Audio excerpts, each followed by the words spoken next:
Admix is one of the leading mixer manufacturers in North America today and has built a modern, high-tech manufacturing facility in Londonderry, New Hampshire. We also have a satellite office just outside of Copenhagen, Denmark. Our QC department, with fully automated inspection equipment and our state-of-the-art machine shop, give us the ability to manufacture and inspect all of our components to very tight tolerances, as small as 4 decimal places. We also have a well-equipped 2,400 square foot lab that allows us to simulate your production with your ingredients and gain the confidence that our equipment can improve the quality of your product. Admix Training Series, Rebuilding a 125RX Bearing Frame. The tools required to complete this process are as follows: basic combination wrench set, basic socket set, 5/16 hex key, and a 1/8 hex key. The all stainless steel 125 bearing frame can be identified by the access cover on the side of the bearing frame and the fact that the 1 1/4 diameter shaft has a flat milled into the end that is inserted into the bearing frame. Using all of the correct lockout and tag procedures and other safety precautions, remove the unit from its mounting and bring it to a clean area for disassembly. You may need to remove the motor prior to removing the unit from the tank. Remove the 4 bolts securing the motor to the bearing frame, and separate the 2 items by pulling them straight apart. Remove the shaft and impeller. Using a 5/16 Allen wrench, loosen the button head cap screw that retains the access cover on the side of the bearing frame. Rotate the access cover and gasket 90 degrees. While viewing into one of the access ports, rotate the shaft by hand until the socket head cap screws line up with the ports. While supporting the shaft so that it will not fall, loosen both of the socket head cap screws with the 5/16 Allen wrench. Slide the shaft down and out of the arbor. There are potentially 2 different styles of motor couplings in the 125 bearing frames. The older design will have a snap ring that holds both coupling halves and the spider together. The motor shaft will pull straight out of this style. For complete bearing frame disassembly, remove the snap ring, upper motor coupling half, and spider.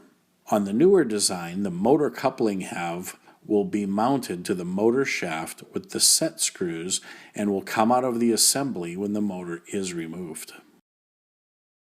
Remove both of the snap rings, internal and external, from above the upper bearing. Turn the bearing frame assembly onto the end with the motor mounting flange and remove the radial seal from the opposite end. Rotate the arbor so the shaft retaining socket head cap screws do not interfere with the button head cap screw that retains the access cover. Gently drive the arbor out and down. This can be accomplished by either the arbor press, which is recommended, or by using a rubber mallet.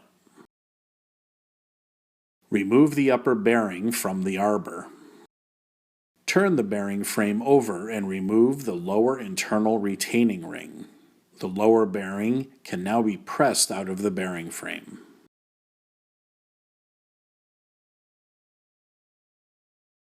Always use new bearings, radial seal, retaining rings, and O-ring when reassembling the bearing frame.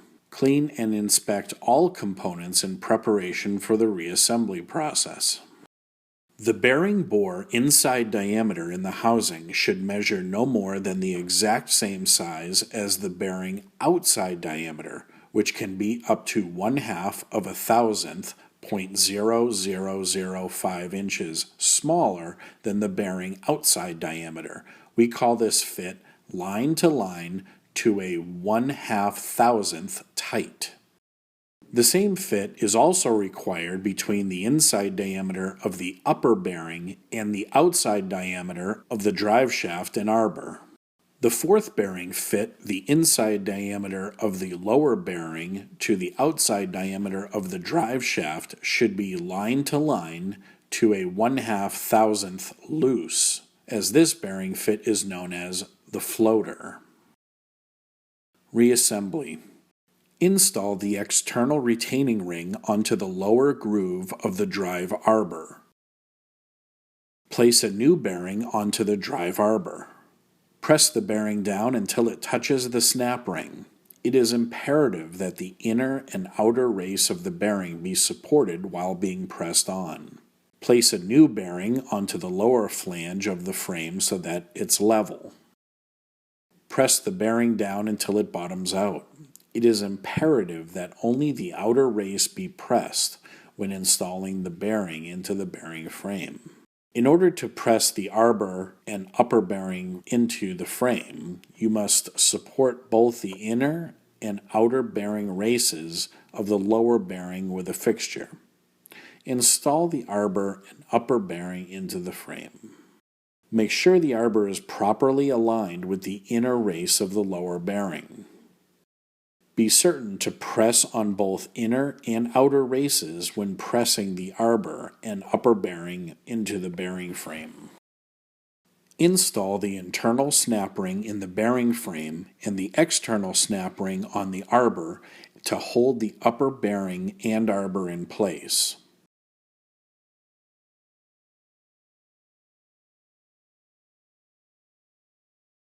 Install the new seal.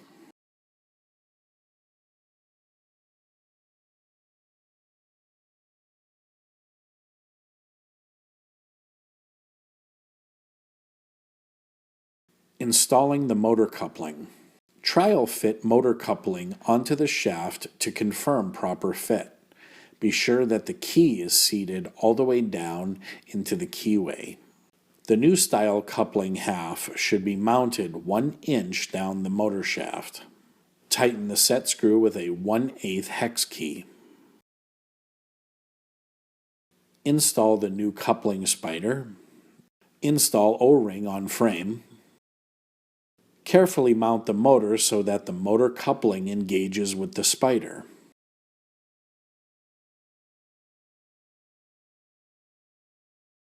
Install the shaft. The unit is now ready for the shaft to be straightened. Please refer to our shaft straightening video for that procedure. Be sure to test run the unit for proper rotation prior to mounting the mixing device on the shaft. Feel free to call our service department at 1-800-466-2369 if you have any questions. If you need another copy of your IOM, please contact us at 1-800-466-2369. Thank you for taking the time to view this service video.